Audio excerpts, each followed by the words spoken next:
Hey everyone, Steve here. We've gone through a lot, haven't we? We've covered the charts, the indicators, the strategies. But now we're getting to the final piece of the puzzle. The one thing that honestly separates the people who make it from those who don't. We're talking about mastering the market inside your own head. So I want to start by asking you a question. Just think about it for a second. With everything that goes on in the Forex world, all the chaos, all the movement, what's the single hardest thing to actually manage? You know, your first thought might be the market itself. Maybe it's trying to figure out where the Euro USD is headed from, say, 1.1607. You might think it's the data, the charts, the price action, but nope, that's not it. It's not the numbers on the screen. The hardest thing to manage? It's you. It's that person looking back at you in the mirror every morning. The real battle isn't out there on the charts. It's right here, between your ears. Your psychology. That's what's going to make or break you in this game. So, let's break down the first major hurdle that's pretty unique to us in the Forex world. Let's talk about the 24/5 trap and what happens when the market just never, ever sleeps. Think about this for a second. If you trade stocks, the bell rings at 4 p.m. Ding, ding, ding. It's over. You're forced to step away, decompress, go live your life. But for us, there is no bell. There's no one to tell you to stop, which means there's no closing bell to save you from yourself. And that nonstop environment creates this monster. It's called FOMO, the fear of missing out. It's that horrible sinking feeling in your gut when you wake up, check the charts, and see a massive move happened at 3 a.m. It doesn't just feel like you missed a chance, it feels personal. It feels like you actually lost money that should have been yours. And that feeling, it's pure poison, because it kicks off this destructive cycle. You miss that 3 a.m. trade, you wake up angry, feeling like the market literally stole from you.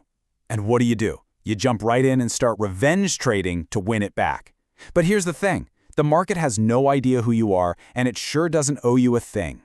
So what's the antidote? What do the pros do? Well, let's say it's March 5th. The big non-farm payroll report is coming up. The beginner feels that itch. They have to be in the market. The professionals? They're on the sidelines. They're waiting. They're doing absolutely nothing because their high probability setup isn't there yet. They protect their capital. All right, let's move on to the next big psychological trap. This one's a biggie.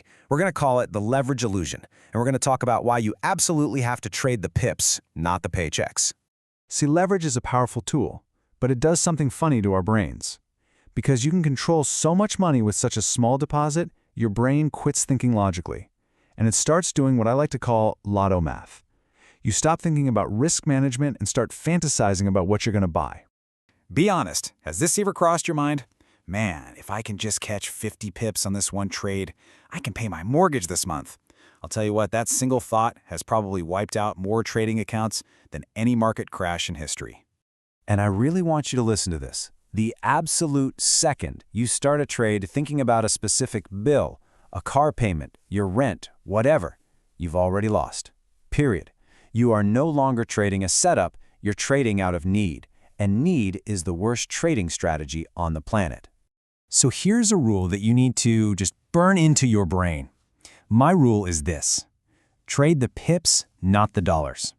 If you sit there staring at your profit and loss, watching the money go up and down, fear and greed will take over every single time.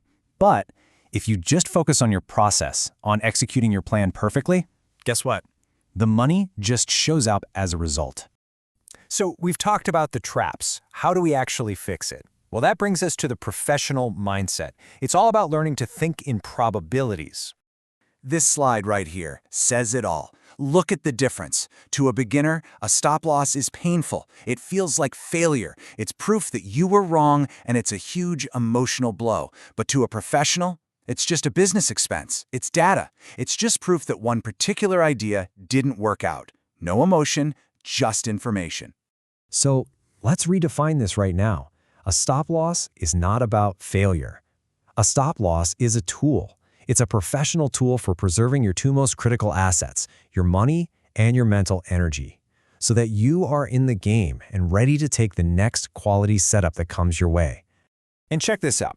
This number usually surprises people. You can be wrong 40% of the time, heck, even more than that, and still be a wildly profitable trader. See, trading isn't about having a crystal ball. It's not about being right. It's about making sure your winners are bigger than your losers. It's a numbers game. All right, let's wrap this up and bring it all home. Let's talk about your final mandate, your path forward from this moment on. Here's what you need to do. Number 1, focus on mastering your mind first. Once you do that, the market will follow. It has to. Number 2, stay disciplined. Your trading plan is your best defense against your own emotions. Follow it to the letter. And third, never ever let one single trade, good or bad, define who you are as a trader. It's just one data point in a very long career. So, the market's going to open again soon. The charts will start moving. And the only question that really matters is this: who's going to be in control? Is it going to be your fear and your greed, or is it going to be your plan? The choice? Well, that's always up to you. Thanks for your time.